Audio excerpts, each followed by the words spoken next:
Okay, तर मराठी विषयाच्या पहिल्याच लेक्चरला आपण काय करणार आहोत? उतारा आणि कविता व त्यावरील आधारित प्रश्न पाहणार आहोत. उतारा व कविता त्यावरील आधारित प्रश्न. फार सोपा कंटेंट आहे आजचा आणि सर्वांनी मला उत्तर देणं अपेक्षित आहे आणि तीही योग्य उत्तर. ओके.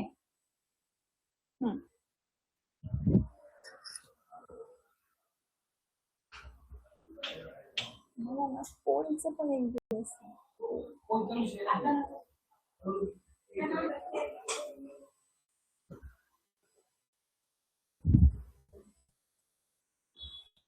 सुरू करूया.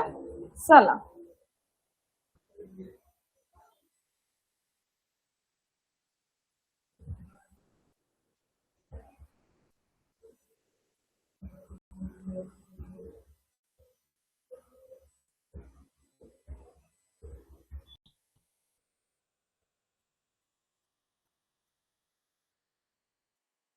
बघा, उतारा किंवा कविता याच्यामध्ये सर्वात महत्वाचा काय भाग आहे तर आपल्याला तो उतारा एकाग्रचित्तेने काय केला पाहिजे, अगोदर वाचला पाहिजे आणि त्यातला आशय समजून घेतला पाहिजे. उतारा नक्की कशा संदर्भात आहे, उतारामध्ये कोणत्या प्रसंगाचं कोणत्या घटनेचं वर्णन केलं आहे. जर उतारामध्ये आवर्जून एखादा वाक्यप्रचार, अर्थ, वाक्यप्रचार असेल किंवा एखादं सुवचन आलं असेल किंवा एखादी म्हण आली असेल तर ती म्हण तिथल्या तिथे अंडरलाईन करून तिचा अर्थ समजून घेतला पाहिजे.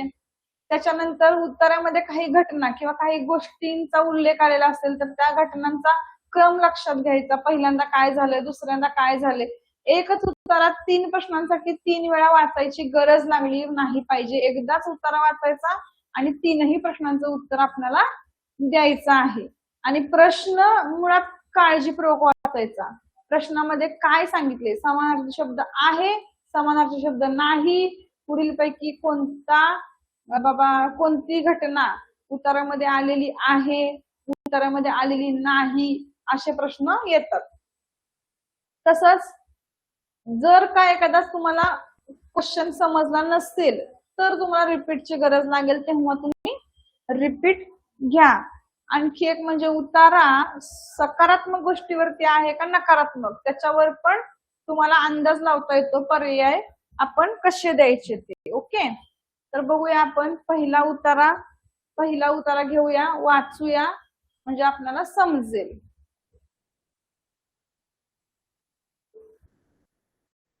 चलो, जेवढा झूम करता येईल तेवढा केलाय. तुमच्या सोबत मीही वाचतीये पण तुम्ही देखील वाचा. दिसतंय सर्वांना? स्क्रीन व्यवस्थित आहे?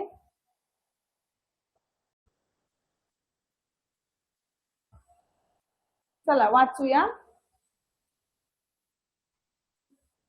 पुस्तके आपल्या मित्रासारखी सदैव आपल्या मदतीस तयार असतात. महाभारत, गीता, रामचरितमानस, गुरु ग्रंथ साहेब इत्यादी ग्रंथ आहेत जे संकटाच्या वेळी आपले मनोबल वाढवतात. बघा, पुस्तकांबद्दल आपल्याला बोललंय, पुस्तकाला मित्राची उपमा दिलीये. संकटाच्या वेळीचे ग्रंथ महाभारत, गीता ज्याच्यामध्ये फार पॉझिटिव्ह असे थॉट्स असतात त्याबद्दल सुद्धा बोललंय. अजून काय, शिवाय ते क्षणार्धात उपलब्ध होतात. पुस्तके अनेक प्रकारे आपल्याशी मित्रवत व्यवहार करतात. काही पुस्तके आपणास जीवनात संघर्ष करण्यास शिकवतात तर काही कष्ट सहन करण्यास शिकवतात. पुस्तके आपले मित्र असे मित्र आहेत ज्यांची आपल्याकडून काहीच अपेक्षा नसते. ज्यांची आपल्याकडून काहीच अपेक्षा नसते, त्यांची आपल्याकडून एवढीच आशा असते की आपण त्यांना नीट सांभाळून ठेवावे. डोळ्यासमोर जी वस्तू दिसेल तिच्याबद्दलचे ज्ञान मिळवण्यासाठी पुस्तकांचाच आधार घ्यावा लागतो. त्यामुळे जगात ज्ञानाने समृद्ध व्हायचे असेल तर पुस्तकांची मदत घ्यावी लागेल. त्यासाठी ती सदैव तत्पर असतात. हा आहे आपल्याला उतारा आणि उतारावरील हे आहेत आपले 3 प्रश्न. बघा, एक एक प्रश्न घेऊया आपण.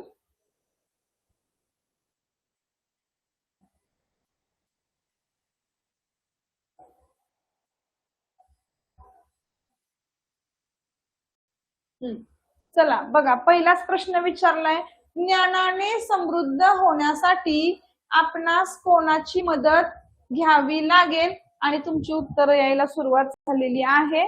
चला द्या प्रश्न क्रमांक 1चं उत्तर.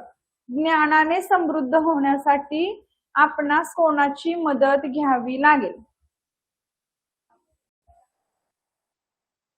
छान, व्हेरी गुड. उतारा कशावरती आधारित होता? पुस्तकांवर आधारित. पुस्तकांबद्दलच बोलले. परत एकदा वरती जाऊन स्क्रोल करून बघण्याची गरज तुम्हाला लागणार नाही. ज्ञानाला समृद्ध होण्यासाठी पुस्तकांची मदत घ्यावी लागेल. आता बघा, संकटाच्या वेळी मनोबल वाढवणारे कोणते ग्रंथ उतार्यात सांगितले आहेत? संकटाच्या वेळी मनोबल वाढवणारे कोणते ग्रंथ उतार्यात सांगितले आहेत? सांगा.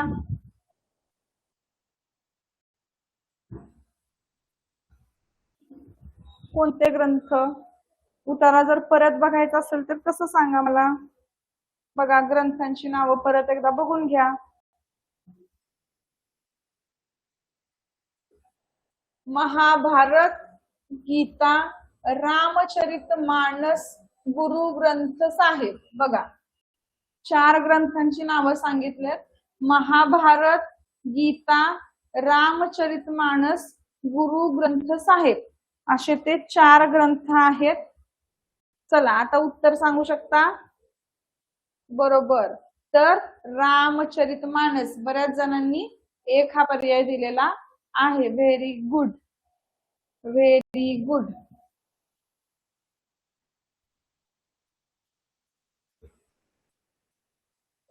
पुस्तकांना वाचकांकडून कोणती आशा वाटते? पुस्तकांना वाचकांकडून, म्हणजे वाचक म्हणजे आपण, बरोबर आहे. पुस्तकं आपल्याकडून कोणती आशा करतात? त्यांना आपल्याकडून कशाची अपेक्षा असते? बघा, त्यांनी सतत वाचावे. पुस्तकांना असं वाटतं का की आपण सतत वाचत राहावं? आपण मदत करावी इतरांना असं वाटतं का पुस्तकांना? पुस्तकांना असं वाटतं की आपण दुसऱ्यांना द्यावं? का पुस्तकांना असं वाटतं की त्यांना नीट सांभाळावं?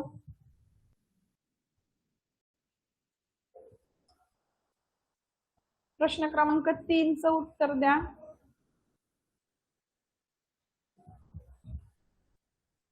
पुस्तकांना वाचकांकडून कोणती आशा वाटते? आपणाकडून पुस्तकांना काय अपेक्षा आहे? पुस्तकांना खाऊ द्यायचंय का? पिझ्झा बर्गर खातात का ते? चला, पुस्तकं काय म्हणतात आपण पुन्हा एकदा पॅराग्राफ कडे जाऊया. तुम्ही जरा कन्फ्यूज झालेला दिसताय. आशा बघा काय दिलंय. पुस्तक आपले असे मित्र असतात, पुस्तके आपले असे मित्र आहेत ज्यांची आपल्याकडून काहीच अपेक्षा नसते. त्यांची आपल्याकडून एवढीच आशा असते की आपण त्यांना नीट सांभाळून ठेवावे. म्हणजे आपली पुस्तकं काय करायच्यात? आपल्याला नीट सांभाळायचे. म्हणजे काय असणार आहे? कोणती आशा असणार आहे? कोणती अपेक्षा आहे पुस्तकांची? की आम्हाला नीट सांभाळा, फाडू नका, व्यवस्थित ठेवा, कव्हर वगैरे घालून स्वच्छ ठिकाणी. बरोबर आहे का? एवढी काय ती आशा आहे पुस्तकांची. सतत वाचा म्हणत नाहीत पुस्तकं. आम्हाला सारखं सारखं वाचा म्हणत नाहीत. आम्हाला काही मदत करा, पिझ्झा बर्गर खायला द्या वगैरे वगैरे असं काही नाही. इतरांना द्या, आम्हाला कुणाला तरी निघून द्या असंही ते म्हणत नाहीत. काय म्हणतात की आमचा नीट सांभाळ करा, त्यांना नीट ठेवा, व्यवस्थित ठेवा असं म्हणतात. चलो पुढचा.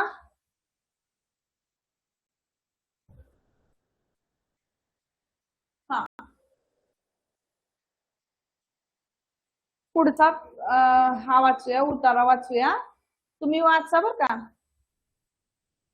जगात नुसते प्रेम, केवळ दया असून भागत नाही. या जगात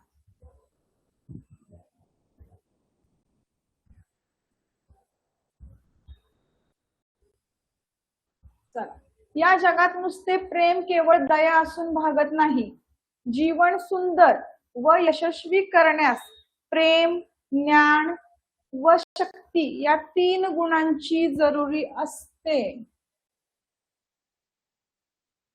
प्रेम, ज्ञान, शक्ती, बघा या 3 गुणांची जरुरी असते. मला असं वाटतंय बाबा याच्यावरती प्रश्न असतील म्हणून मी अंडरलाईन केला. ही सवय लावून घ्या म्हणजे परत वाचण्याची गरज लागणार नाही. या 3ही गोष्टी ज्याच्या जवळ आहेत त्याला जगात कृतार्थ होता येईल. प्रेमहीन ज्ञान तेही व्यर्थ, ज्ञानहीन प्रेम तेही फुकाट. प्रेम ज्ञानहीन शक्ती व शक्तीहीन प्रेम नि ज्ञान तीही व्यर्थ. माझ्या अंगात शक्ती असली पण दुसऱ्यावर प्रेम नसेल तर त्या शक्तीचा दुरुपयोग व्हायचा. माझ्याजवळ ज्ञान आहे, दुसऱ्यावर प्रेम नसेल तर ज्ञानाचा फायदा दुसऱ्याला होणार नाही. बघा तुमच्याजवळ ज्ञान आहे पण प्रेम नाहीये, मग तुम्ही देणार नाही ज्ञान असं म्हणताय. आणि प्रेम असून ज्ञान नसेल तर ते प्रेमही अपाय करील. एखाद्या आईचे मुलावर प्रेम आहे परंतु त्या मुलाची आजारपणात कशी शुश्रूषा करावी याचे ज्ञान जर तिला नसेल तर आंधळ्या प्रेमाने जे खावयास देऊ नये तेही ती देईल आणि तिच्या प्रेमानेच बाळ मरून जाईल. समजा आईजवळ प्रेम आहे व ज्ञानही आहे परंतु ती जर स्वतः अशक्त किंवा पंगू असेल तर तिच्या प्रेमाचा व ज्ञानाचा फायदा मिळणार नाही. म्हणजे प्रेम, ज्ञान, शक्ती यांचा विकास जीवनात हवाच. प्रेम म्हणजे हृदयाचा विकास, ज्ञान म्हणजे बुद्धीचा विकास, ज्ञान म्हणजे बुद्धीचा विकास आणि शक्ती म्हणजे शरीराचा विकास. शरीर, मन व बुद्धी या तिन्हींची वाढ जीवनात हवीच. जरा मोठा आहे पॅरेग्राफ बघा. प्रश्न पहिला, जीवन कृतार्थ होण्यासाठी तुम्हाला काय पाहिजे? काय हवं सांगा. काय सांगितलं? आईचं उदाहरण दिलं. आईकडे प्रेम आहे पण आईला माहित नाही की माझ्या मुलाला आता काय खायला घालायचं काय नाही, तर ती सांगितलं की प्रेमानेच मारून टाकेल. म्हणजे थोडक्यात तुम्हाला जो त्रास होतोय त्यासाठी जर एखादी गोष्ट नाही करायला पाहिजे तर ती करेल. त्यामुळे आईकडे ज्ञान पाहिजे, प्रेम पाहिजे. बरं आईकडे प्रेम आहे, ज्ञान आहे पण तिची शक्ती किंवा ताकद नाहीये, ती नाही करू शकत तुमच्यासाठी काही गोष्टी, तुम्हाला उचलून बाबा घेऊ शकत नाहीये, शक्ती नाही असं समजा. तर तिन्ही गोष्टी गरजेच्या आहेत. बरोबर, ज्ञान पाहिजे, प्रेम पाहिजे, शक्ती पाहिजे. प्रेम म्हणजे कशाचा विकास? प्रेम म्हणजे शरीराचा विकास, बुद्धीचा विकास, मेंदूचा विकास का हृदयाचा? बघा, शक्ती म्हणजे शरीराचा असणार आहे, ज्ञान हे बुद्धीशी रिलेटेड असणार आहे. बरोबर ना? मेंदूशी रिलेटेड, बुद्धीशी रिलेटेड. बरोबर. चला दुसऱ्याचं उत्तर द्या आता. पहिल्याचं उत्तर अगदी बरोबर दिलंय, अगदी बरोबर दिलेलं आहे.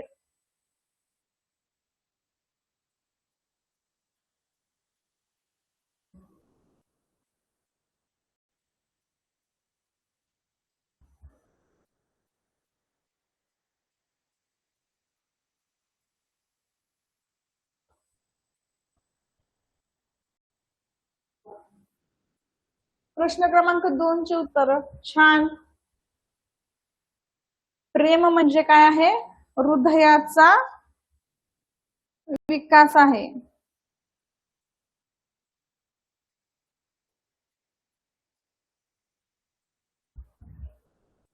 चला पुढं तिसरा प्रश्न, जीवनात कोणत्या 3 गोष्टींची वाढ हवी?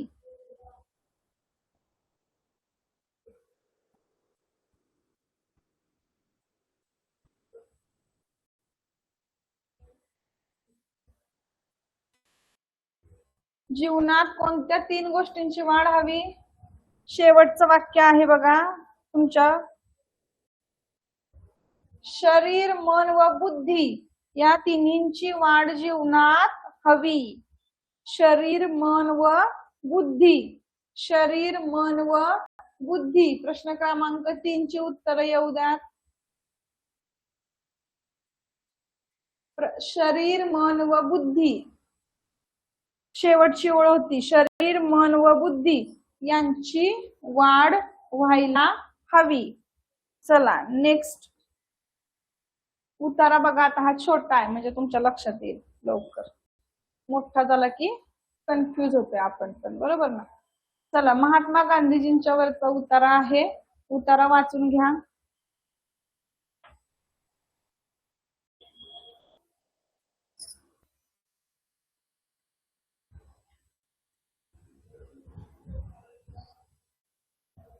महात्मा गांधींच्या पत्नी कस्तुरबा गांधी यांचे नाव महात्मा गांधी सारखेच आदराने घेतले जाते. कस्तुरबांनी गांधीजींच्या सत्याग्रह आंदोलनात भाग घेतला.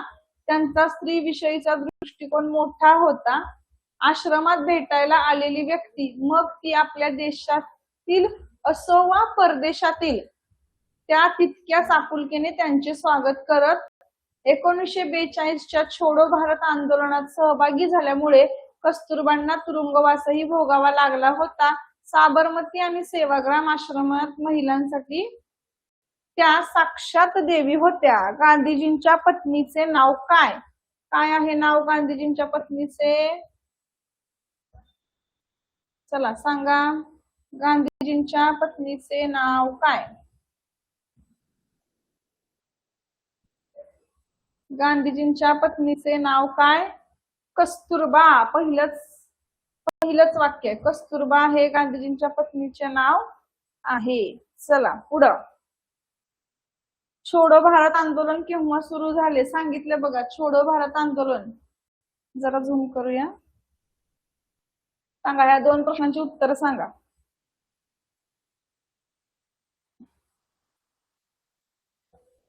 छोडो भारत आंदोलन वाचायचं असेल तर परत एकदा वाचू दे का सांगा. आठवत नसेल तर वाचन करू दे का पुन्हा एकदा. मी वाचते, तुम्ही या दोन्ही प्रश्नांची उत्तर तोपर्यंत सांगा. बघा, गांधीजीच्या पत्नी कस्तुरबा गांधी यांचे नाव महात्मा गांधींसारख्या आदराने घेतले जाते. कस्तुरबांनी गांधीजींच्या सत्याग्रह आंदोलनात भाग घेतला. त्यांचा स्त्री विषयीचा दृष्टिकोन मोठा होता. आश्रमात भेटलेल्या व्यक्ती, मग आपल्या देशातील असो वा परदेशातील, त्या तितक्याच आपुलकीने त्यांचे स्वागत करत. 1942च्या छोडो भारत आंदोलनात सहभागी झाल्यामुळे कस्तुरबांना तुरुंगवास भोगावा लागला होता. साबरमती आणि सेवाग्राम आश्रमातील महिलांसाठी त्या साक्षात देवी होत्या. झालं.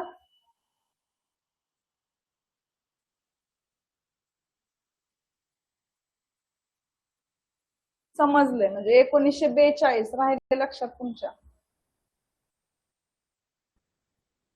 1942 स्वदेश. स्वदेश म्हणजे आपला देश, बरोबर ना, आपला देश. त्यामुळं सॉरी प्रश्न नीट वाचला नाही बघा, असं होऊ शकतं. प्रश्न नीट वाचला नाही मी. स्वदेश या शब्दाचा उत्तरात आलेला विरुद्धार्थी शब्द सांगितले. काय सांगितले? विरुद्धार्थी शब्द. स्वदेशचा विरुद्धार्थी. स्वदेश म्हणजे आपला देश, दुसऱ्याचा देश म्हणजे आलाय ना परदेश. परदेशी लोक असो किंवा देशातील लोक असो, स्वदेशचा देश हा समानार्थी शब्द आलाय आणि परदेश हा विरुद्धार्थी शब्द याच पॅराग्राफ मध्ये आलेला आहे. असं होऊ शकतं बाळांनो आपल्याकडून पण. चला आता हा घ्या, तिसरा.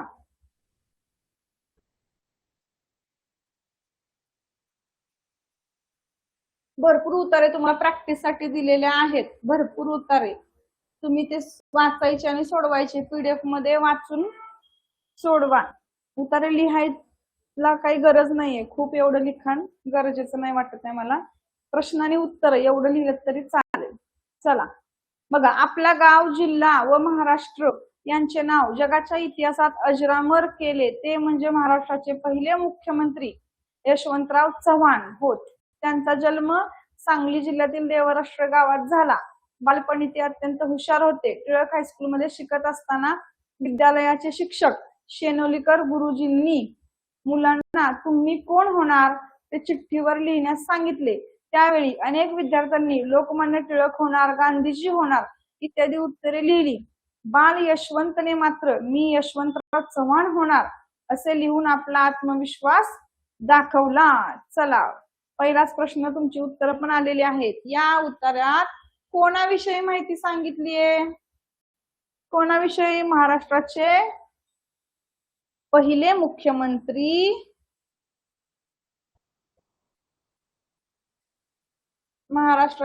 मुख्यमंत्री यशवंतराव चव्हाण. बरोबर का? यशवंतराव चव्हाणांबद्दलच बोललंय ना? बरोबर आहे? हा, छान. कोणतरी 3 म्हटलं का? नाही ना? 1 बद्दलच बोललंय ना? हा, यशवंतराव चव्हाण. बरोबर. सांगली जिल्ह्याचे आहेत ते.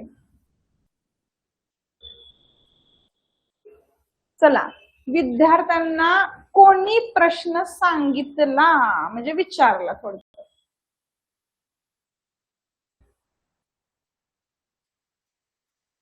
प्रश्न कोणी विचारला रे विद्यार्थ्यांना शाळेमध्ये?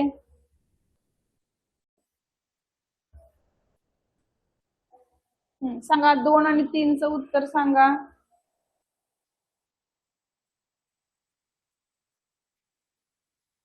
बरोबर बरोबर. प्रश्न क्रमांक 2. हा, 2.2 असं टाकत जा म्हणजे समजतंय. 3चं पण उत्तर आलेलं आहे. चला, छान. 3चं पण उत्तर द्या पटपट पटपट.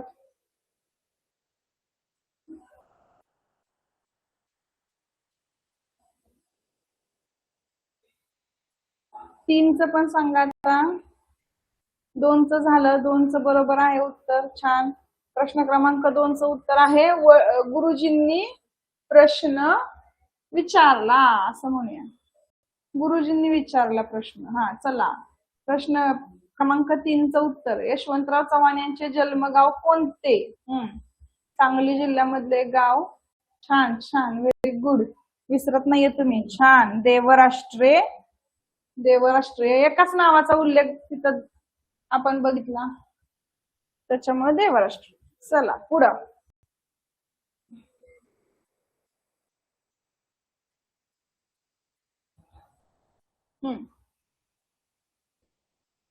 श्रावणातल्या पौर्णिमेला विशेष महत्व आहे. भारतातील वेगवेगळ्या भागात वेगवेगळ्या नावाने ही पौर्णिमा ओळखली जाते.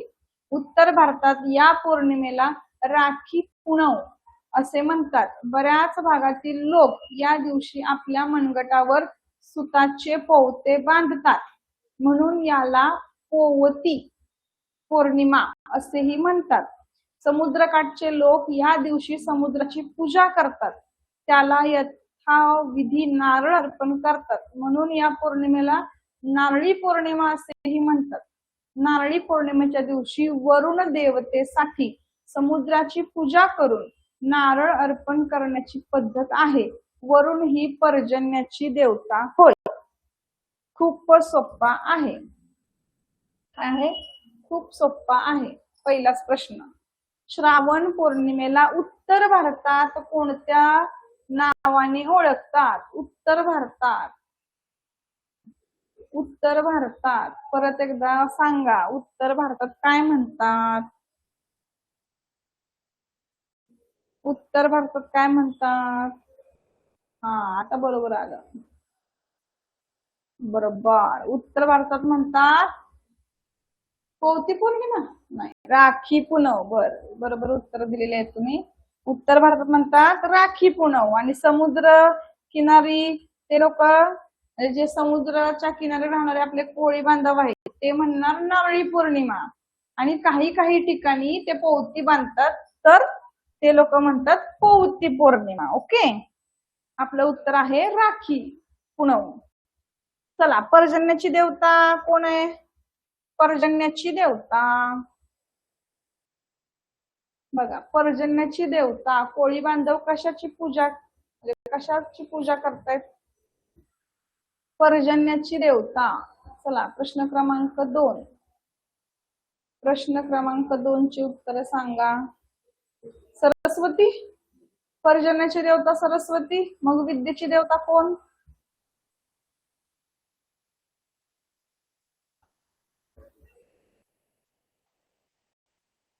प्रश्न क्रमांक 2. 2चं उत्तर 1 आलंय, 2चं उत्तर 2 आलंय. पर्जन्य म्हणजे पाऊस. पावसाची देवता कोण?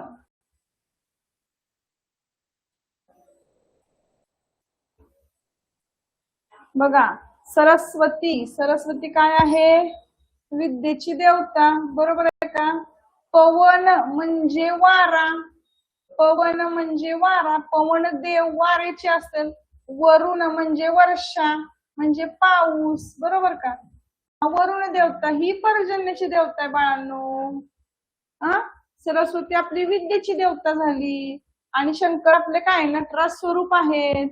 काय म्हणूया आपले? कला, कलेचे देवता. बरोबर का? बरोबर का? बघा एकदा 2चं उत्तर. बऱ्याच जणांनी 1ला दिलं. पर्जन्याची देवता सरस्वती नाही. सरस्वती ही विद्येची देवता आहे. हा, ओके. हा, आता पाऊस या शब्दाचा उतारात आलेला समानार्थी शब्द.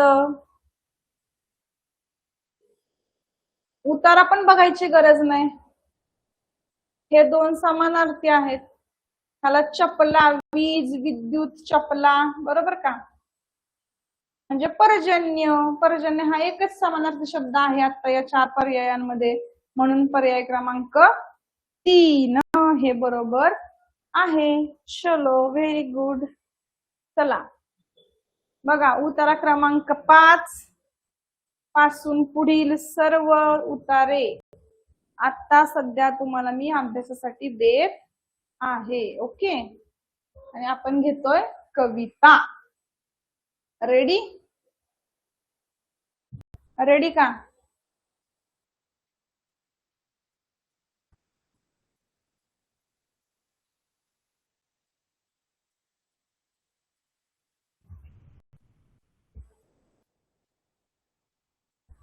चला बघा, खालील कविता काळजीपूर्वक वाचा व उत्तरे शोधा.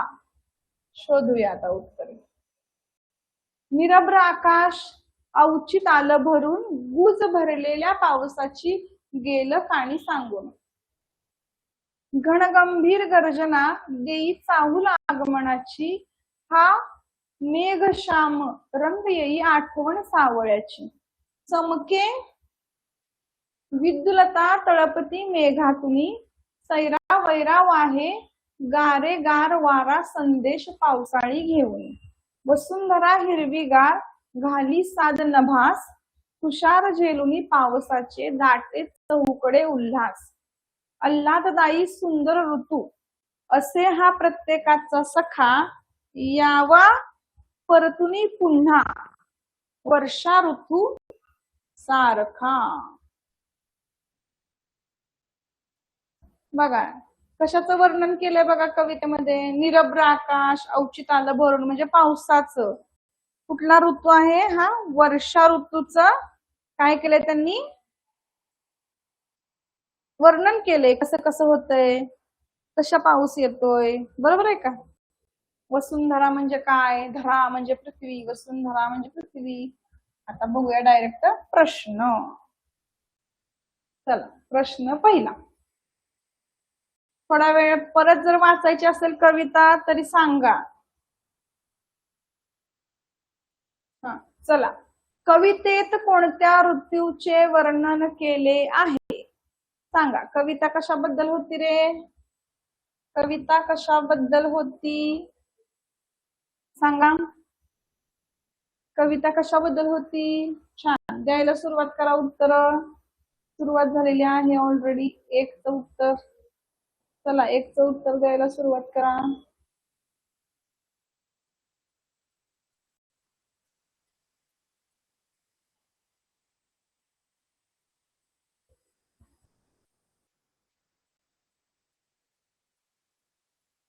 बघा कवितेत काय सांगितलंय? काय म्हटलंय रे कवितेत? गुज भरलेल्या पावसाची गेलं काणी सांगून.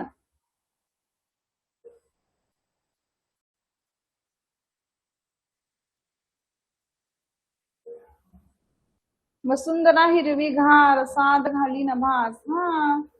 ग्रीष्म का म्हणताय बरं? पावसाळा ना का ग्रीष्म, काय म्हणणार तुम्ही?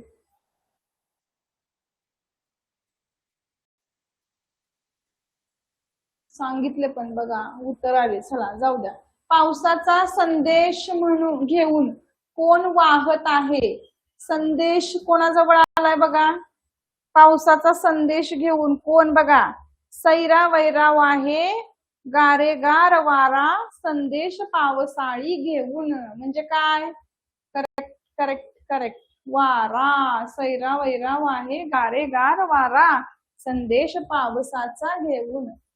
सैरा वैरा वाहे गारेगार वारा संदेश पावसाचा घेऊन. ओके. आकाशाला कोण बोलावत आहे? आकाशाला कोणी बोलवलं रे? कोण म्हणतंय ये रेन रेन कम अगेन, ये रे पावसा? बरोबर. आकाशाला कोण बोलवत आहे? आकाशाला कोण बोलवत आहे? प्रश्न क्रमांक 3चं उत्तर सांगा. आकाशाला कोण बोलवत आहे?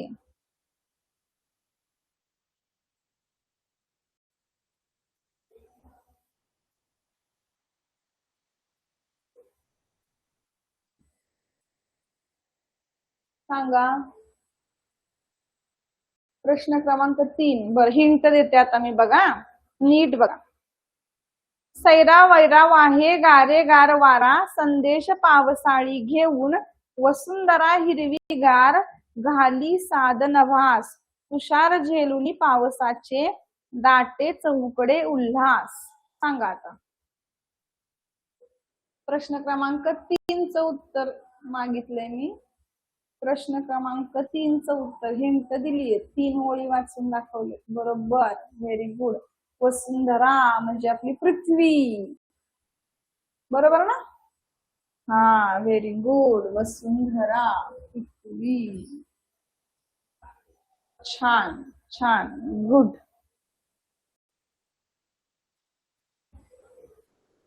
चला आता हे बरं आहे, इथलं इथंच आहे. पाऊस आला पाऊस आला, सगळ्या पावसाच्याच कविता दिसतात. सीझन पावसाळी आहे. पाऊस आला पाऊस आला, पाऊस आला भरून वारा आला त्याचा हात धरून. ओली ओली पानं जसे चमचमणारे पाचू हिरवं हिरवं रान लागलं मोरासारखं नाचू. छान कविता, छोटीशीच. चला प्रश्न पहिला. पावसाचा हात धरून कोण आले? बघा, वारा आला त्याचा हात धरून. वारा आला त्याचा म्हणजे पावसाचा हात धरून. चला तुम्ही सांगा आता, हे तिन्ही प्रश्न तुम्ही सांगा, मी थांबते 5 मिनिटं.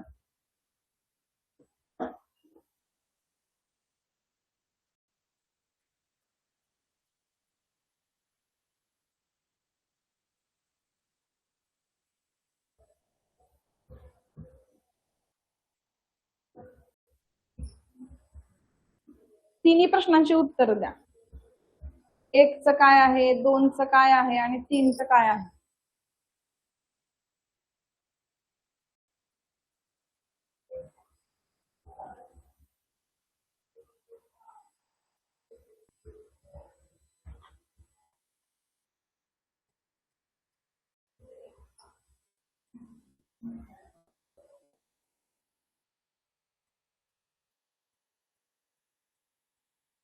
चला 2ची उत्तर यायला लागलेली आहेत.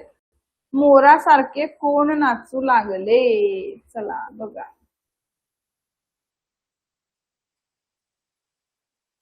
दुसऱ्याचं उत्तर परत एकदा कविता वाचा, समोरच आहे तुमच्या, चुकू नका.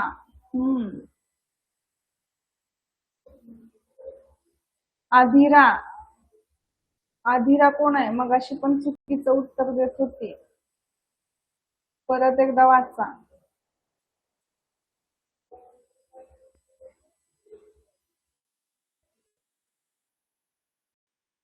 बरोबर. चला तिसऱ्याचं उत्तर सुरू झालेलं आहे.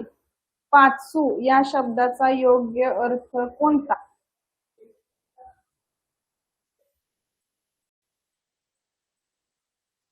पाचू बरोबर आहे. अगदी बरोबर. चला तिसऱ्याचं उत्तर यायला लागलंय आपल्याकडे. सांगा.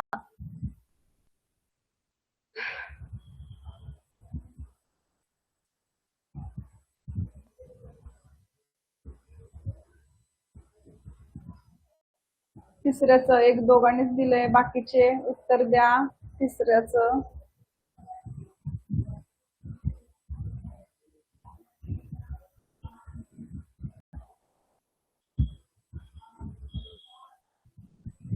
चला. बघा, पावसाचा हात धरून कोण आलं? वारा आला, वारा आला, वारा आला. बरोबर आहे. बऱ्याच जणांनी एक हे पर्याय क्रमांक दिलेला आहे. दुसऱ्याच बघा, मोरासारखे हिरवं हिरवं रान लागलं, मोरासारखं नाचू. म्हणजे काय? रान, शेत मोरासारखं नाचू लागले. ओके. बऱ्याच जणांचं उत्तर बरोबर आलेलं आहे. आदिरा उत्तर चुकीचं दिलेलं होतं, मोरासारखं. 3. पाचू या शब्दाचा योग्य अर्थ कोणता? आता पाचू म्हणजे काय? बघा, ओली ओली पाणी जसं चमचमणारे पाचू म्हटलंय. पाचू हे काय आहे? आता रत्न माहित आहे ना तुम्हाला? सोने नाही, लोखंड नाही, दगड नाही. पाचू म्हणजे रत्न. रत्न. ओके, छान. चला, आता ही पण छोटीशीच कविता आहे आणि सर्व प्रश्न इथंच आहेत. हे पण तुम्हालाच सोडवायचे. आता दिसतंय का एवढं का अजून झूम करायचंय? बघा, पाखरा पाखरा येऊन जा, येऊन जा, गोड गाणं गाऊन जा, गाऊन जा. दाणे तुला ठेविले ठेविले, माळेत मणी ओविले ओविले. मऊ मऊ कापूस कापूस, झाडीत नको लपूस लपूस. आंब्याच्या या फोडीचं फोडीचं, गाणं तुझं गोडीचं गोडीचं. फार सोपी आहे. पाखराविषयी सांगितलं. पाखराला कविता पाखराविषयीची आहे. छोटी कविता आहे बघा. सांगा. प्रश्न क्रमांक 1चं उत्तर द्या.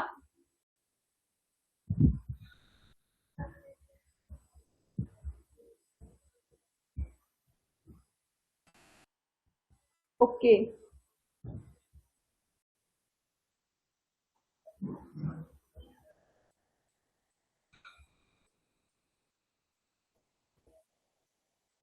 चला, 1चं उत्तर अगदी बरोबर. अरे आद्या, चेक तुझं उत्तर चेक कर का? 2चं चालू आहे? बरं, ठीक आहे. 2चं ठीक आहे. मुलगी पाखराला काय करण्यास सांगत आहे? बरोबर बरोबर. 3ची पण उत्तर आली. पाखराचे, 1 मिनिट. पाखराचे गाणे कसे आहे? पाखराचे गाणे कसे आहे? छान छान. पटकन द्या बाळांनो, जरा भरभर उत्तर द्या.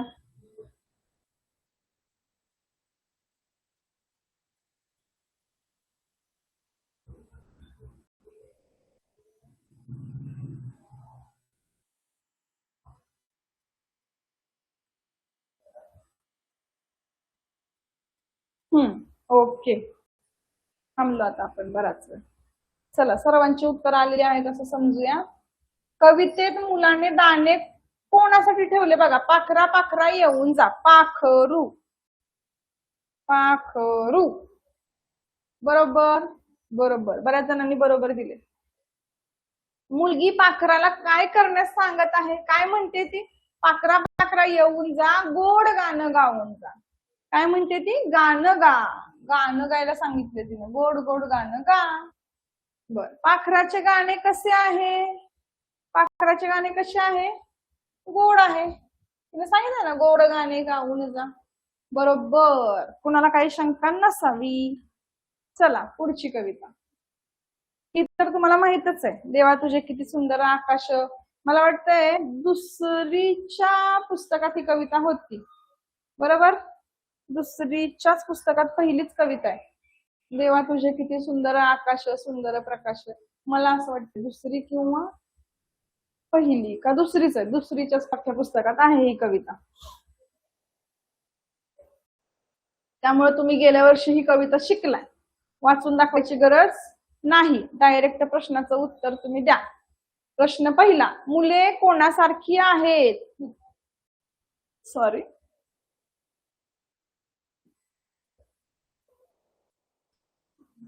मुले कोणासारखी आहेत?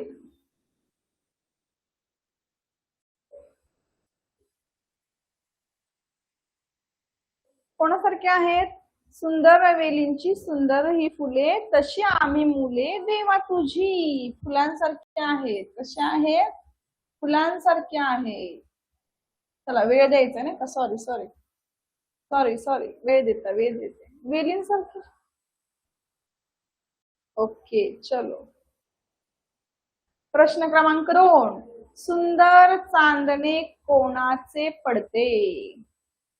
कविताच पाठ असेल तुमची ही, तिसरीच्या मुलांची. त्यामुळे पटपट द्या उत्तर.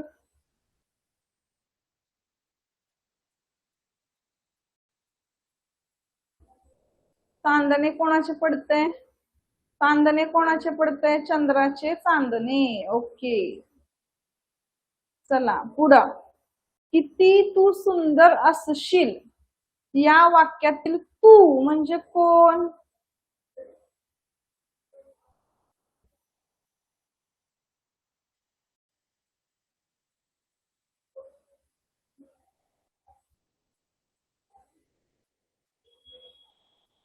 बरोबर, छान. बघा, मुले कोणासारखी आहेत? सुंदर वेलींची सुंदर ही फुले, तशी आम्ही मुले. म्हणजे मुलं कोणासारखी आहेत? फुलांसारखी आहेत. फुलांसारखी आम्ही मुलं आहोत, वेलींसारखी नाही, फुलांसारखी मुले. परत, सुंदर चांदणे कोणाचे? बघा, सुंदर चांदण्या, चंद्र हा सुंदर, चांदणे सुंदर पडे त्याचे. चंद्राचे चांदणे, चंद्राचे चांदणे.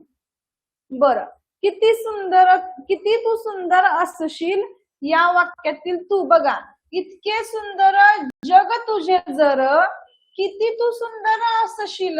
कुणासाठी म्हटले? जग कुणाचं आहे? देवा तुझे किती सुंदर आकाश, देवाच आहे ना सगळं. सुंदर आकाश, सुंदर प्रकाश, सुंदर सूर्य, सुंदर चंद्र, सुंदर चांदण्या, सुंदर झाडे, सुंदर वेली, सुंदर फुले, सुंदर मुले. हे सगळं कुणाचं? देवाचंच आहे. म्हणजे तू म्हणजे कोण? किती. मग हे सगळं सुंदर सुंदर तुझं आहे, तर तू किती सुंदर असशील म्हणजे कोणाबद्दल बोललंय? तर देवाबद्दल बोललंय. सुंदर कोणाला म्हटलंय? देवाला बोललंय. तुम्हाला ही झालेली कविता आहे, त्याच्यामुळे तुम्हाला माहितीये.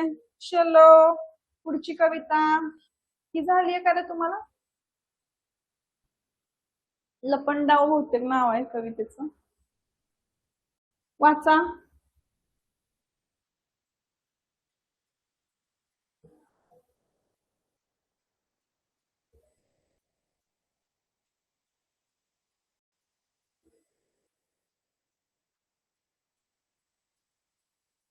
चला, शेवटचीच कविता आपल्यासाठी आता ही. Last 5 minutes. चांदोबा चांदोबा येतोस का, माझ्याशी लपंडाव खेळतोस का? चला, मी वाचत नाही बसत आहे, आपण उत्तरांकडे, तुमच्या उत्तरांची वाट पाहूया. चला, प्रश्न 1, प्रश्न 2 आणि प्रश्न 3. असं 1 पॉइंट असं करून टाका बाळांनो. 1 टिंब आणि म्हणजे कळतं की 1चं उत्तर, 2चं. असं एकदम सगळ्या कमेंट आल्या की कन्फ्युजन होतंय की तुम्ही नक्की कशाचं उत्तर दिलंय. किंवा मग शब्द टाकला तरी चालेल. बाबा काय उत्तर खो खो आहे, खो खो टाका. लंगडी आहे, लंगडी टाका. असं टाका म्हणजे कळेल. हा, असं टाका. 1, 3 बरोबर, असं टाकलं तरी चालेल. मुलाला चांदोबा सोबत कोणता खेळ खेळायचा आहे? दिसत नाहीये नीट, झूम करू दे.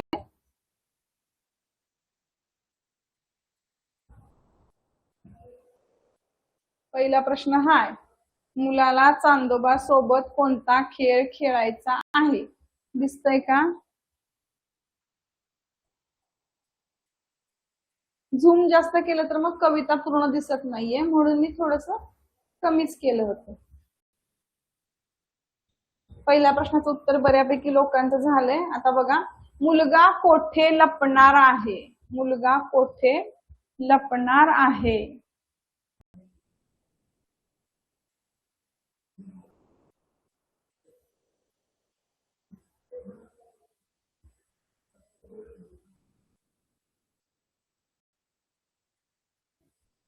चला, मुलगा कोठे लपणार आहे?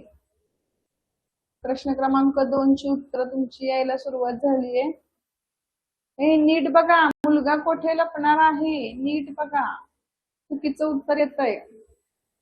कोण? अधीराच ना, अधीरा. सोनवणे काय आहे? सोने. पुढं पूर्ण दिसत नाही. अधीरा. परत एकदा वाच कविता. दिसत नाहीये. कविता दिसायला पाहिजे का? हे स्क्रीनच दिसत नाहीये बाळांनो.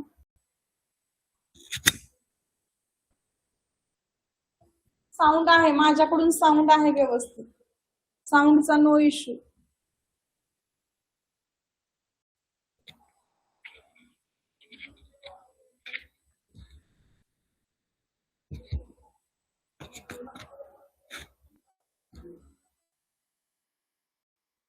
बघा, मुलगा काय म्हणतोय? ढगांच्या पट्टीतून दिसलास मला, झटकन मी शोधून काढले तुला. आता मी लपतो तुझ्यावर भार. म्हणजे तुझी वेळ नाही का, आपण म्हणतो ना, आता तुझ्यावर डाव आला तसं. शोधताना वाटेत दमशील फार, मऊ मऊ कुशीत मला लपवील आई. रात्रभर शोध मी सापडणारच नाही. मुलगा कुठे लपलाय? मुलगा कुठे लपलाय? आईच्या कुशीत. आणि मुलाला चांदमामा सोबत कोणता खेळ खेळायचा आहे? लपाछपी, लपंडाव.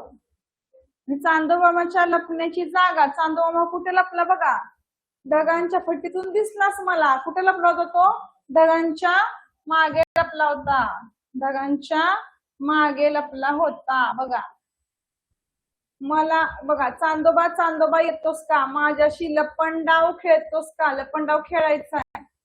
मला तर लपायला जागा फार, तुला मात्र एकटेच ढगाचे दार. म्हणजे आपल्याला जागा आहे त्या मुलाला, त्याला नाहीये चंदमामाला. कळतंय का? काय दिसत नाही म्हणता, मला काही कळत नाहीये. आता एवढी स्क्रीन मॅक्सिमम आपण झूम केली होती. आधीरा काय दिसत नाहीये?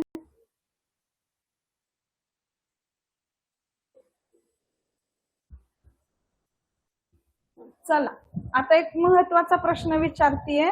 सर्वजण ज्यांनी ज्यांनी आपल्याकडे ऍडमिशन घेतलंय त्यांना तुमचा ग्रुप तुम्ही जॉईन केलाय का? ज्या ग्रुप वरती पीडीएफ येतात, होमवर्क येतो पीडीएफ मधून.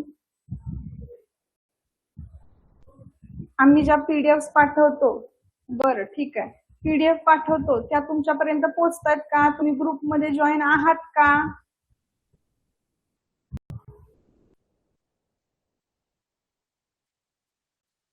चालेल. हा, ओके.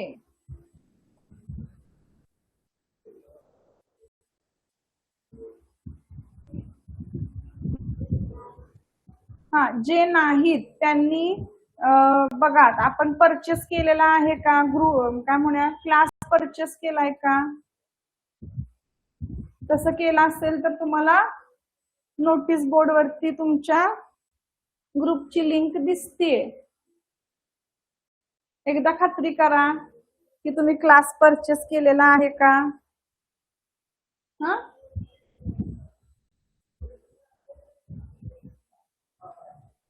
चला.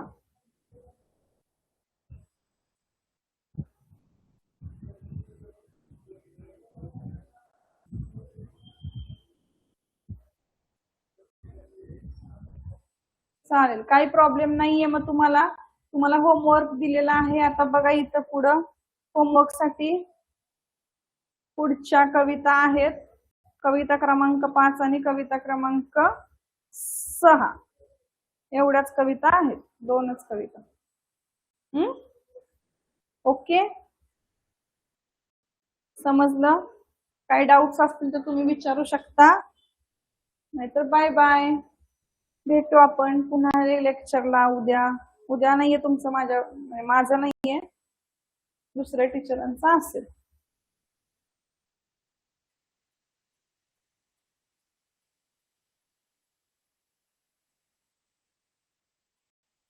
चलो.